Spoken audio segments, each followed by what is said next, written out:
What if there were a test that you could use to literally save your life? And what if I told you that that test was something available to you easily in your own bedroom? Well, if you're interested, stay tuned because we're going to be talking all about that in just a minute. It's time to wake to sleep with the #1 sleep authority, Sleep Science Today, and Sleep Better Tonight.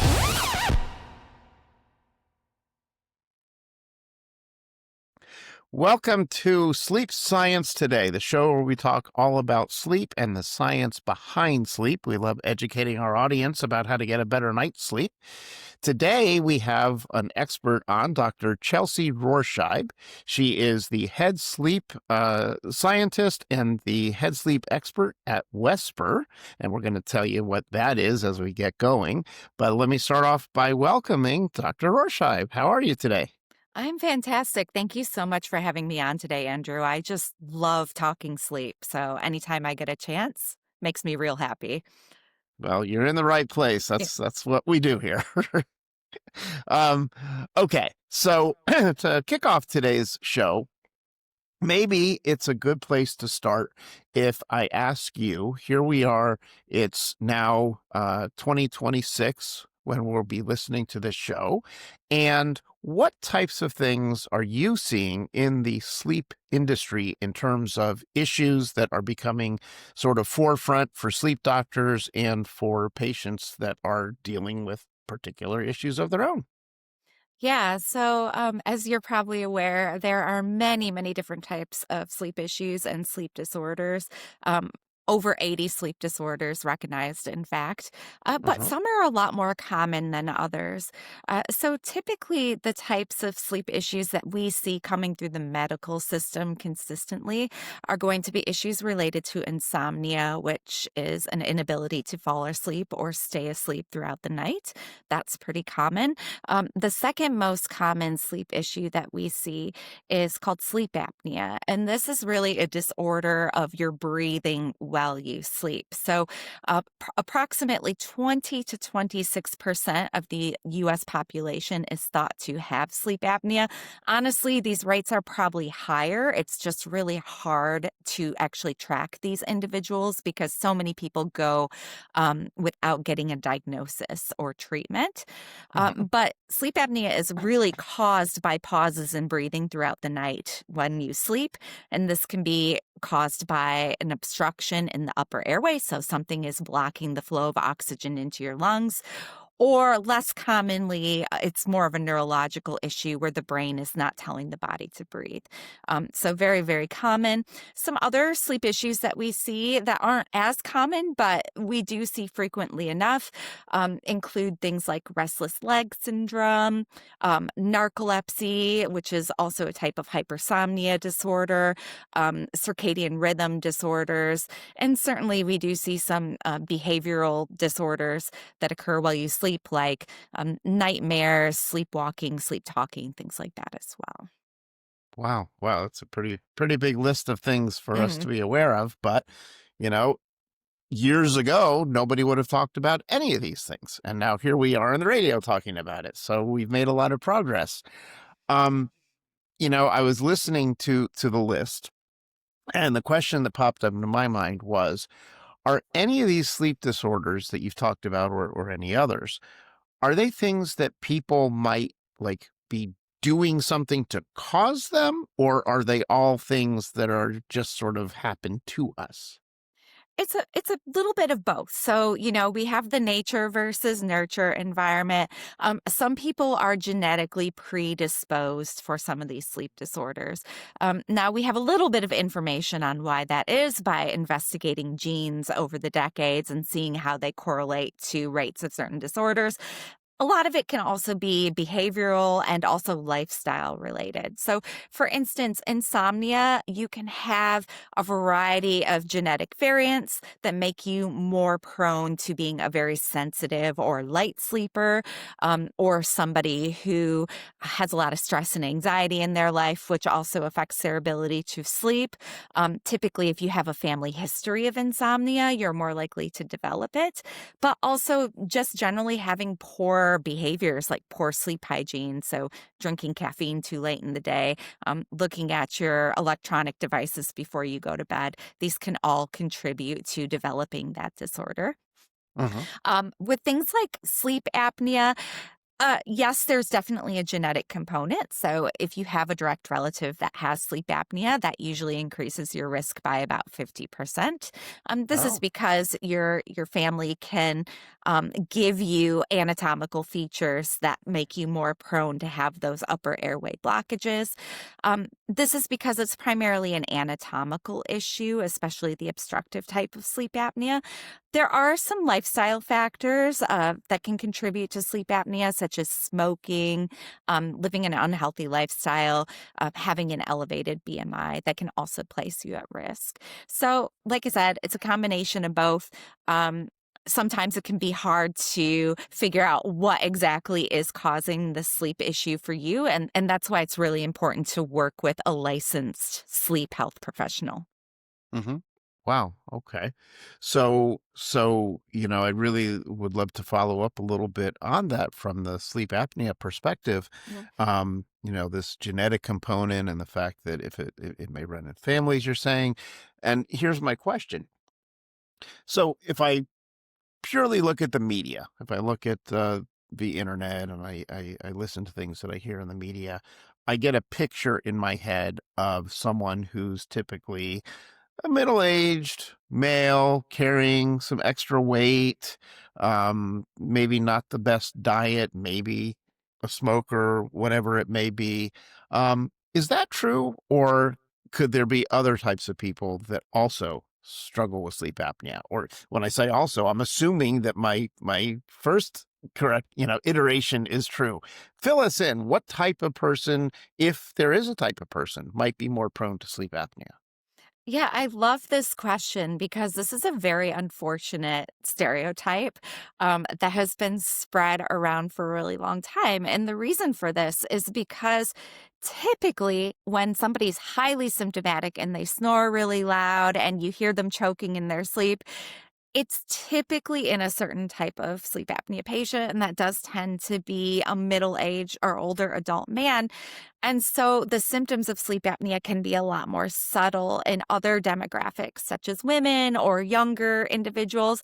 So the reason is most research has been done in that more stereotypical demographic and not so much in these other demographics where it's not quite as obvious. But now, after decades of research, we have a much better understanding of what causes sleep apnea and who is actually at risk for sleep apnea. So now we know anyone can have sleep apnea, young, old, thin, elevated BMI, physically fit, not physically fit, even little children get sleep apnea.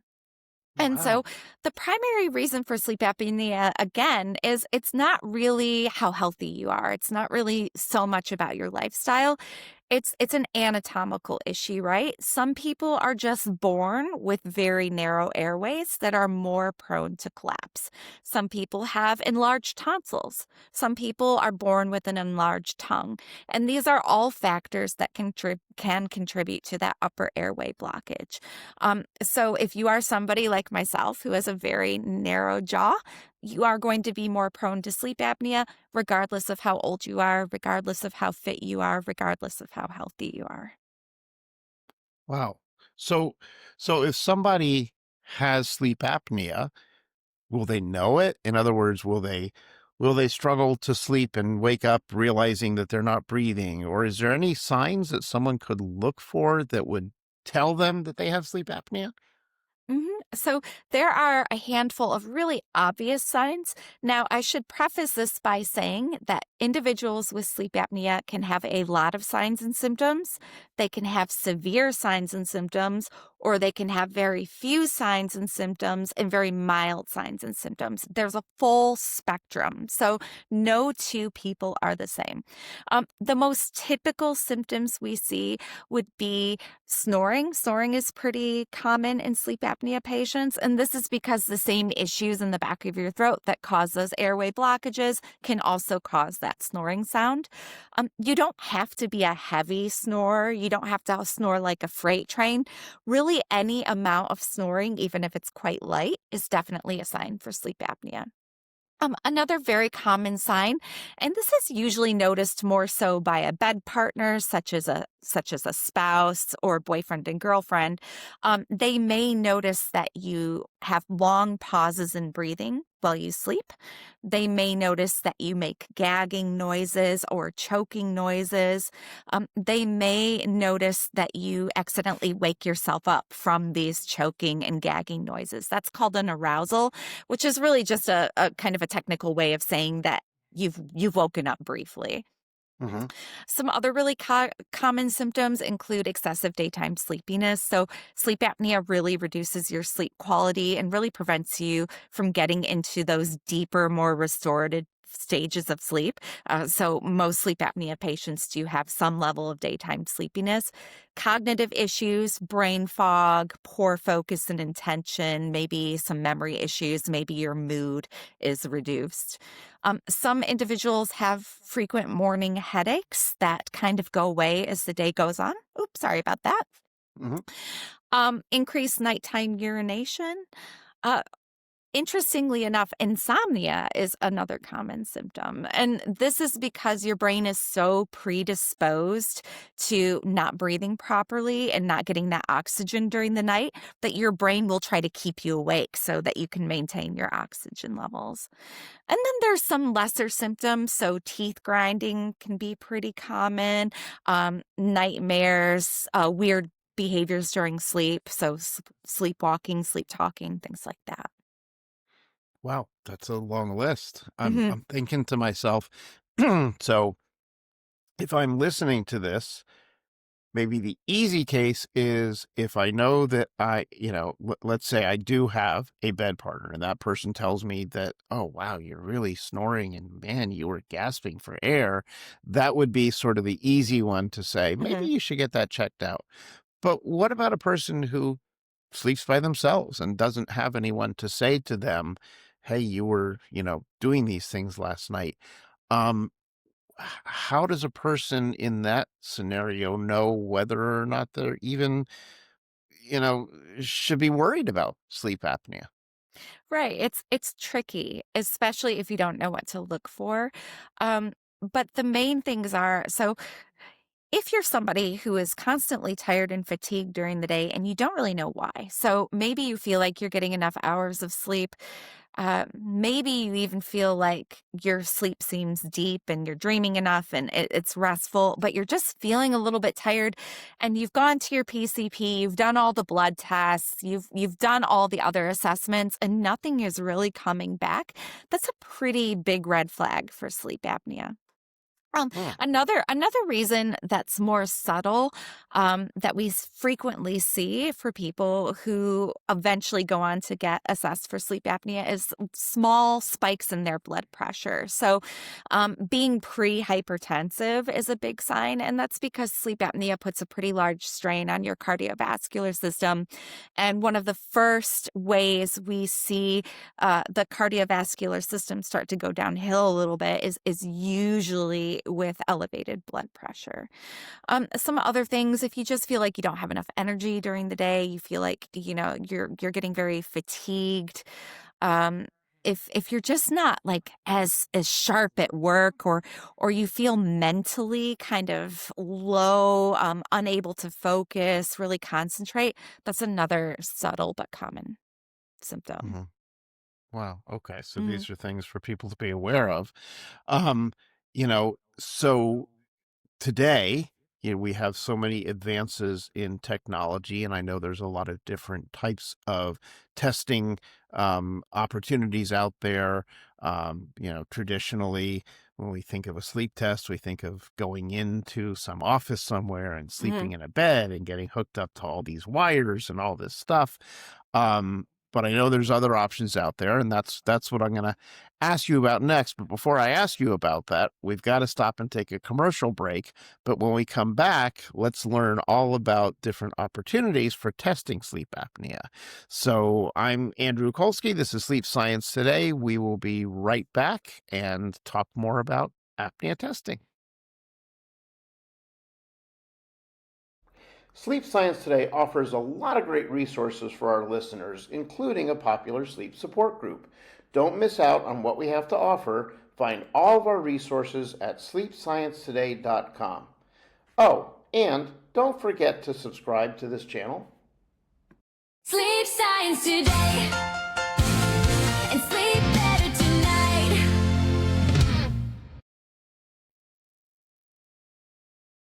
All right, welcome back to Sleep Science Today. I'm your host, Andrew Colsky. We are talking about sleep apnea testing right now with Dr. Chelsie Rohrscheib.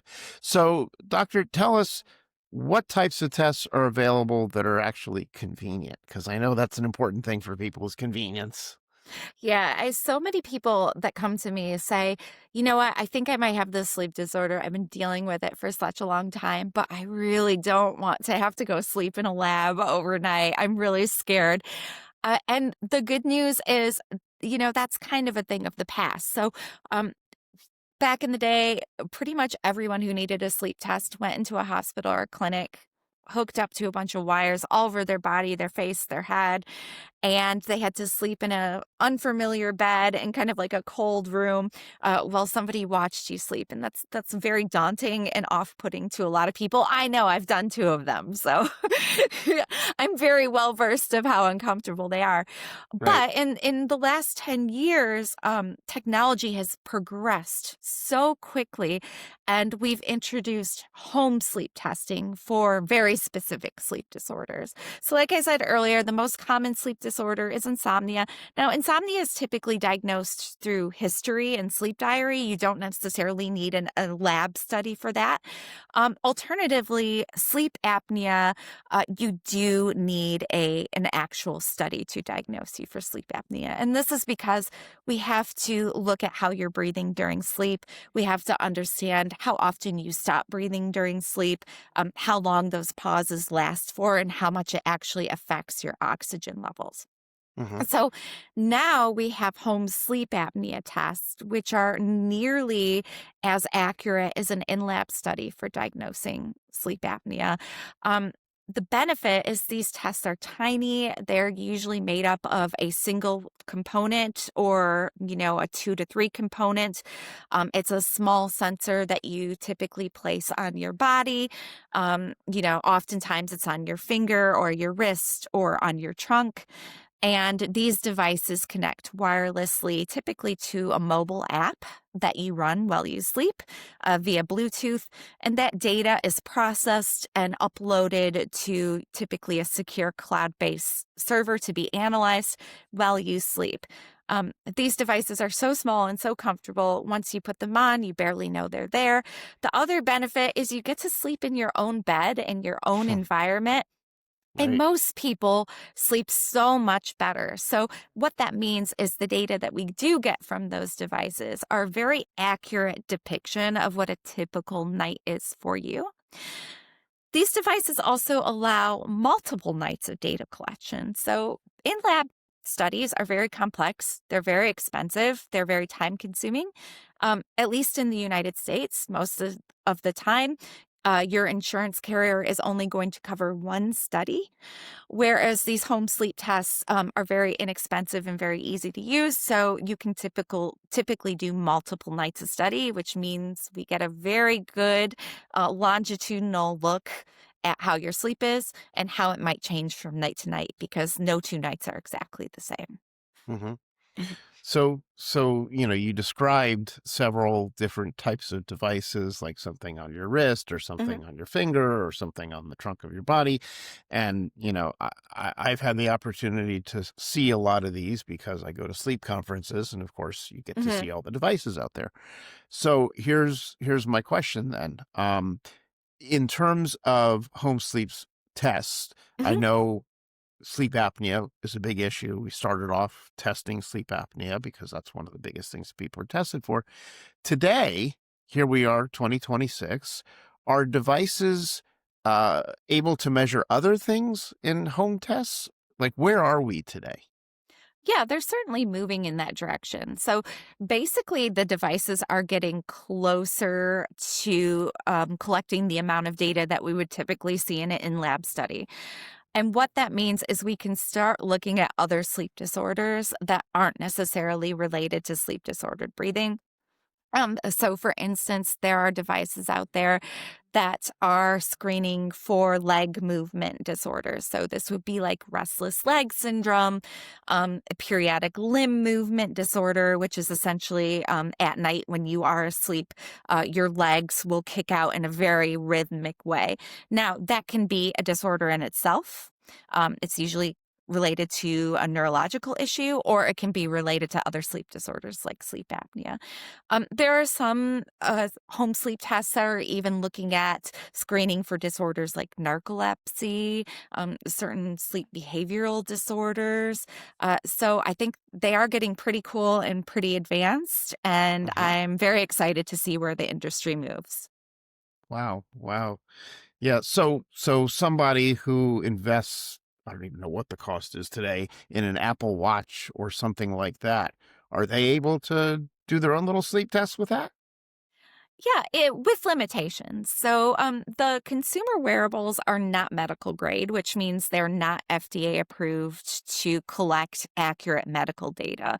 Um, Medical devices that are FDA approved have to go through a very rigorous testing process, and they're always tested against the gold standard, which in sleep medicine is an in lab sleep study. So Mhm. basically, what that means is we have to have a patient go undergo an in lab study and wear one of these home sleep tests at the same times. And then we compare accuracy. And those consumer grade products don't typically undergo that rigorous testing.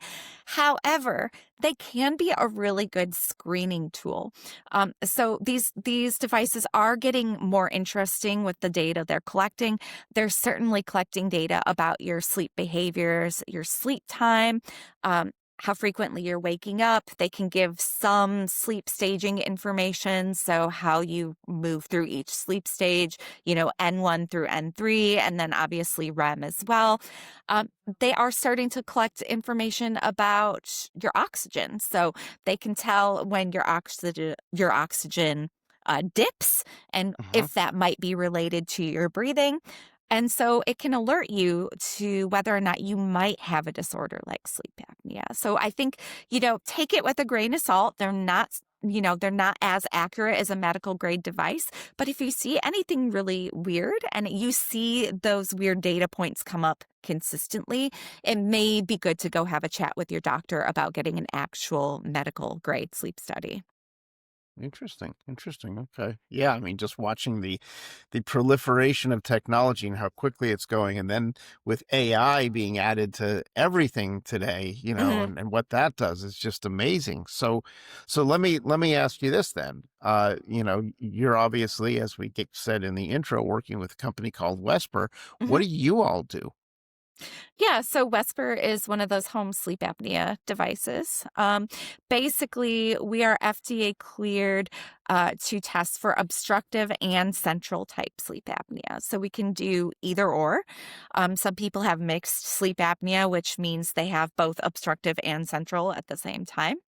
Um, our device works on respiratory effort. So it's composed of about 2-inch biosensor patches. So they're about this long.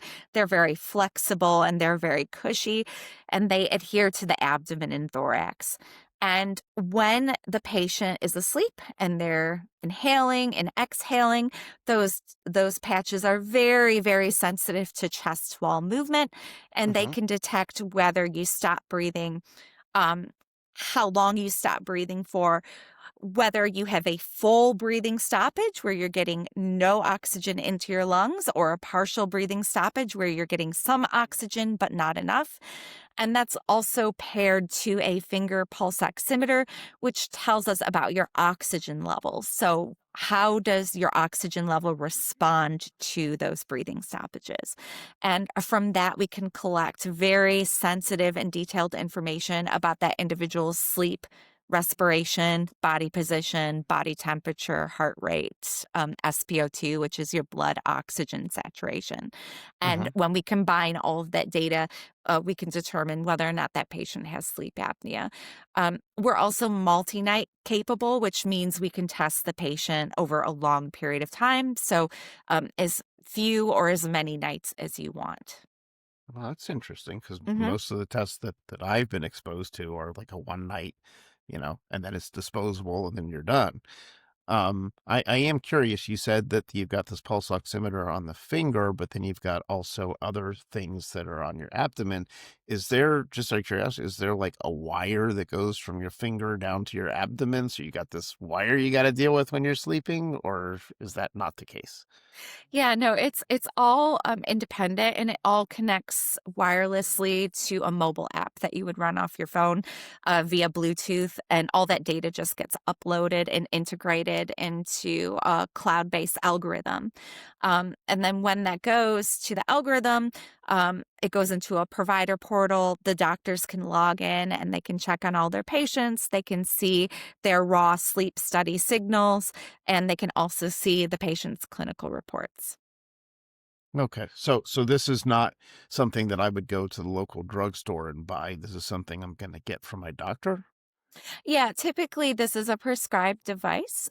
So you would see your doctor, usually somebody who already works with our company. There are doctors all over the country that use a wide variety of home sleep apnea tests. Some just use one, some have multiple home sleep apnea tests they like to use. So it really depends on the provider you go to. There are also various telehealth clinicians that can prescribe over online after they speak with you. Hmm. But generally, what happens is once that device is prescribed to you, it gets shipped directly to your house. You download the app, you set up the test, you take the test, um, and then you send it back to us, and we take care of everything. Okay. And you said it could be used multiple nights. Is it something that's designed to be a disposable, or what do I do with it when I'm done? So ours is not a disposable. There are certainly disposable devices on market. Ours is really meant for not only testing but also remote patient monitoring. So our device is completely reusable and rechargeable. It usually has about a 60-hour battery life, so you can do multiple nights of testing without having to recharge. Hmm. Um, and it really depends on the use case scenario. So if you're just wanting to diagnose a patient, you might just test them for 1 or 2 nights, and that's good enough, and you're happy with those results. But let's say that you are putting that patient on a therapy like an oral appliance, for example. That Okay. oral appliance has to be adjusted over time to get it to the right setting to make sure that it is appropriately reducing down the number of respiratory events that patient is having. That means the patient has to adjust the device and then test frequently to Hmm. determine where that device needs to be. That might take a week. That might take a whole month. So that patient might hold on to that device for 4 weeks and test a few times each week before actually sending it back. I see. Okay. Yeah, that answers a common question that I always had, which is, you know, you have someone who does like a one night at home sleep apnea, test, and they find out they've got sleep apnea. Let's say they get prescribed a CPAP machine, and they go home, and now they're on their CPAP machine, and everybody goes about their business. But there's no follow. How do we know that the CPAP machine is actually doing what it's supposed to be doing? Right. And I think so we're definitely moving in the direction that you're probably considering, which is why do we just test people, give them a therapy, and send them home and not monitor them? We are starting to really understand in the industry that monitoring and support with these patients is really important. First of all, multi-night testing is going to be standard in the future, and this is because most people have a lot of variation in the severity of their sleep apnea from night to night, which means if you have somebody who is typically a mild sleep apnea patient, they can have nights that look normal or almost normal. And so you don't really want to diagnose them based off of that night. So you want to test them for a few more nights to make absolutely sure that you know exactly what their sleep apnea looks like typically. And Hmm. then once they're on the therapy, not only do you want to make sure that therapy is effective and working the way it should, but you also want to make sure that the effectiveness of that therapy doesn't reduce over time. And it also helps to monitor adherence to that therapy. So some therapies don't have the best adherence. Even though CPAP is highly effective in people who actually use the device, the adherence rates are pretty low. So it's anywhere from like 40 to 50%. So not ideal. Right. Um, Right. so so monitoring the sleep apnea with something like our device or another home sleep apnea test can be very, very helpful in that case to help guide and support that patient as they adjust to their therapies. Fantastic. Well, let me stop us here for another commercial break because we've got to get that in. So we're going to come back and let's talk a little bit about the future of sleep medicine when we come back. So I'm your host, Andrew Colsky. This is Sleep Science Today. We'll see you back after the break. Sleep Science Today offers a lot of great resources for our listeners, including a popular sleep support group.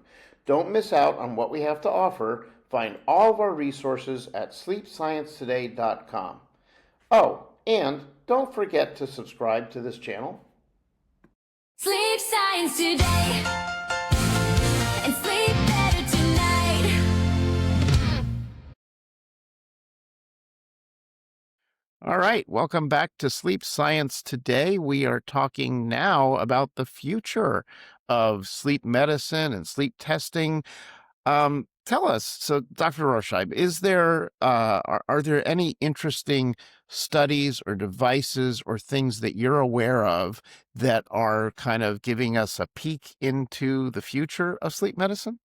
hmm Yeah, so we are seeing more utilization of dual device therapies. So traditionally, when somebody has been diagnosed with a sleep disorder like sleep apnea, they were pretty much prescribed the CPAP and they were sent on their way, and that was it.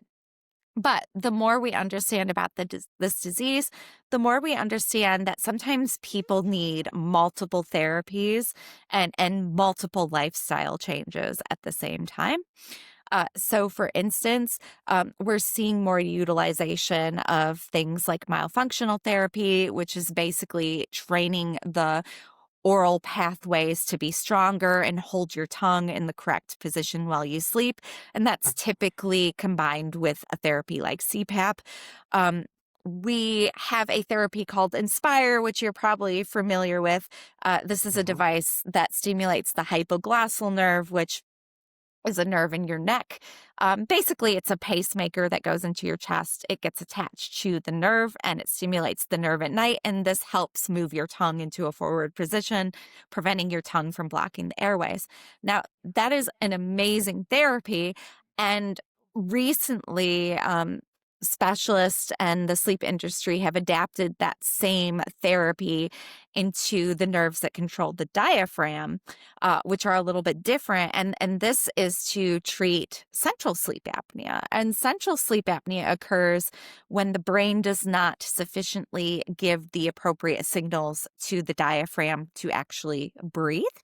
Uh-huh. So that therapy essentially stimulates the diaphragm in a normal rhythmic breathing pattern.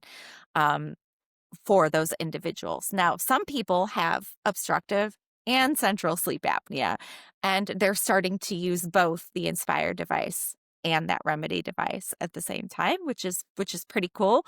Uh-huh. I've seen a few cases come through. And then, of course, with the introduction of these weight loss medications, trizepatide, Zepbound, we're starting to see more individuals prescribed this instead of directly going on something like CPAP for weight loss. Related sleep apnea as well. Now, Mhm. certainly with the technology moving forward, we're starting to see sleep testing devices get more complex, specifically home sleep testing devices that can do more things than just measure respiration and blood oxygen saturation. Devices are coming out with uh, mini EEGs, on the head. They're coming out with, cardiovascular sensors, leg sensors, body sensors. So yeah, it's pretty cool. Wow. Wow. And it's amazing what we can do these days. What about AI? Are you seeing that being used in any of the technologies that you're, talking about? Oh, absolutely. Yes. And it's really good that you brought that up because I think this is perhaps one of the most interesting areas that we're moving into. Obviously, AI is a huge topic right now because it's absolutely exploded in the last 2 years.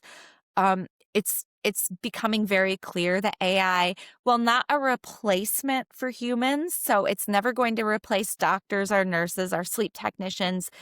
It is definitely a very helpful for those specialists to help improve accuracy, efficiency, and diagnostic rates in their patients.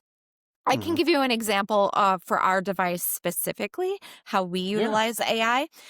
So one of the things we have in our algorithm is an auto scoring algorithm, which means that the raw data that gets analyzed when it's uploaded from our device into our algorithm is pre-scored so that when a physician opens up those raw signals, they can automatically see where the algorithm scored different respiratory events, like a hypopnea, which is a partial airway blockage, to an apnea, which is basically a full airway blockage, and also differentiate.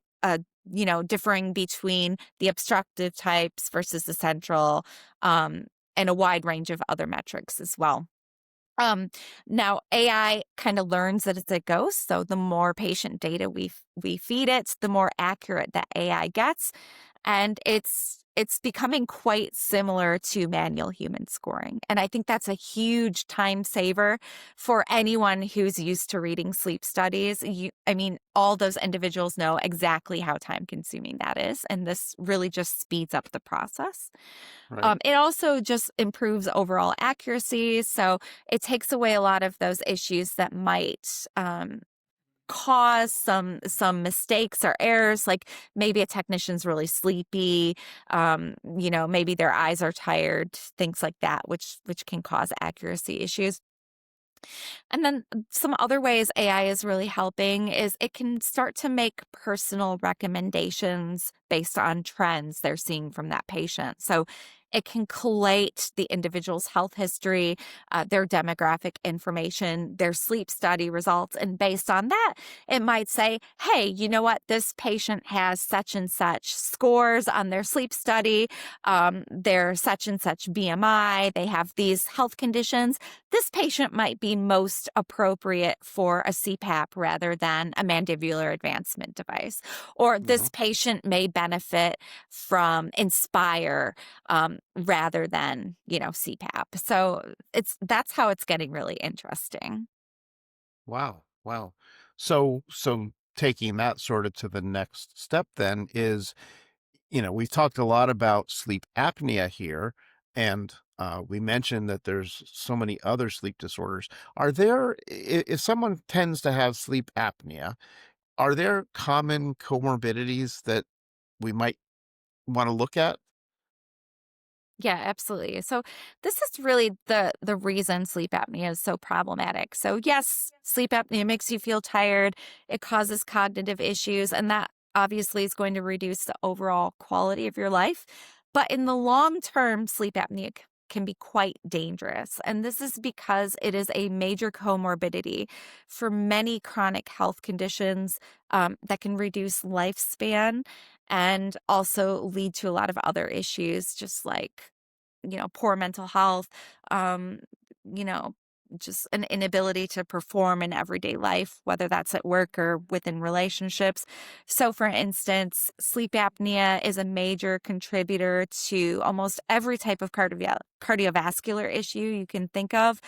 This includes hypertension, stroke, heart disease, heart failure, arrhythmias, you name it. So, if you have sleep apnea, your risk for any of these issues is massively increased, sometimes by up to 140% for some of these conditions. And Wow. obviously, with heart disease, this carries a risk of early death. So these are things that we want to address early on. So the earlier we can screen, diagnose, and treat somebody with sleep apnea, the less likely they are to go on and develop those conditions. Some other conditions that sleep apnea is commonly associated with are metabolic diseases, so like type 2 diabetes, general insulin resistance. Neurodegenerative disorders are getting a lot more focus, and that's because we really understand more about how important sleep is to maintain the brain's health. So, sleep apnea raises your risk for Alzheimer's disease, dementia, and a variety of other conditions as well. Certainly, sleep apnea, because it does affect your sleep so much, can contribute to a lot of mental health issues. More commonly, things like depression and anxiety, but most mental health conditions have a sleep component. So when you're not sleeping, they just tend to get worse on average, and Right. a wide range of other conditions as well. Outside of medical conditions specifically, having sleep apnea also raises your risk for accidents, typically motor vehicle accidents, um, or workplace related accidents when you're operating heavy machinery. Um, so yeah, that's also a major issue as well. Wow. Yeah. Yeah. I mean, that is one message that I try to put out on the show as often as I can, is making people aware that sleepy driving isn't just, something that not to worry about. Sleepy driving is just as bad, if not worse, than drunk driving in many Mhm. cases, based on some of the studies. So, it's something people to be aware of. Yeah, absolutely. I think the last study I read was 1 night of sleep deprivation is equivalent to having a blood alcohol limit of 0.08, which is in the United States. That's the limit where you are legally no longer allowed to drive. So Right. you're basically driving under the influence. Yep, I think I think we both read exactly the same study, because Mhm. that's what the study said that I read. So, well, we actually are out of time for the show. Surprisingly, this seemed to have flown by. I really appreciate you taking the time to share all these different insights with us. It's been very educational, and we're learning a lot about our own sleep health through this, so that people can find the appropriate treatment, should they think that they need it. So I will turn it over to you for any last words or thoughts. Yeah. So, I mean, I always emphasize that, if you have any sleep issues at all, if you've tried everything, if you've, tried to improve your sleep hygiene, if you've tried supplements, if you've done all the things and you're still feeling tired during the day, even if you don't have any major symptoms of these sleep disorders, it's so, so important to speak with your doctor, because sleep is so essential to maintain health. And there's a reason we spend 1/3 of our life asleep. It's because the body absolutely needs it to stay healthy and alive. So always talk to your doctor if you have issues. Fantastic. Well, thank you for that. And I Mhm. want to remind the audience to please visit us at sleepsciencetoday.com, where you'll find access to this and other episodes. You'll be able to watch the YouTube feed. You can actually see us speaking live, or not live, but you can see us on video. And we have a lot of other resources there for you. Sleepsciencetoday.com. So thank you for joining us. We look forward to seeing you on a future show. Dr. Rohrscheib, thank you so much for the work that you do, and we appreciate you being with us. Absolutely. Thank you so much for having me. You have been listening to Sleep Science Today, your number one sleep authority. Sleep Science Today.